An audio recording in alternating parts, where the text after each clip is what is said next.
In today's video, I'm going to teach you how to run profit and loss report in Xero. By the end, you'll know exactly where to find the report, how to tailor it to your needs, and how to save a finalized version for your records. A profit and loss, sometimes called an income statement, shows your revenue, expenses, and net profit over a specific period. It's the go-to report for tracking performance, spotting trends, and preparing for reviews with stakeholders. Start by opening your browser and heading to Xero.com.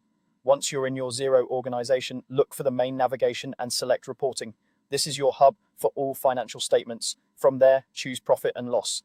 Xero will load a default view, but the real value comes from refining the report so it answers the questions you have. At the top, set your date range. Pick a month, quarter, or custom start and end dates that line up with your financial cycle. Choosing consistent periods makes comparisons meaningful. Next, use compare with to add context.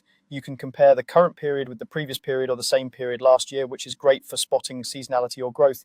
If you want a broader view, include multiple comparative periods to see a simple trend right in the report.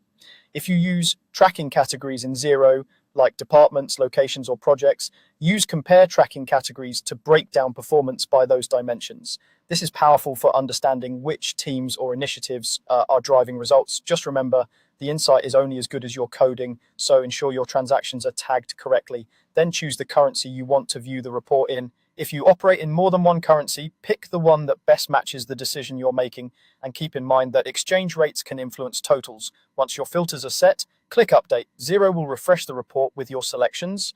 Take a moment to scan the figures for accuracy and completeness. If something looks off, it's usually due to a transaction date, missing account code, or a miscoded tracking category. When you're happy with the layout and filters, open the Save as drop-down. Saving preserves your configuration so you don't have to rebuild it next time. Give it a clear name that reflects the period and any comparisons you've applied, making it easy to find later. Finally, click Publish. Publishing locks in a time-stamped version and moves it to your published reports, creating a clean, consistent record you can reference or share internally. That's it. Your profit and loss report is ready, tailored, and formally saved. Run this regularly to stay on top of performance and make timely data-driven decisions.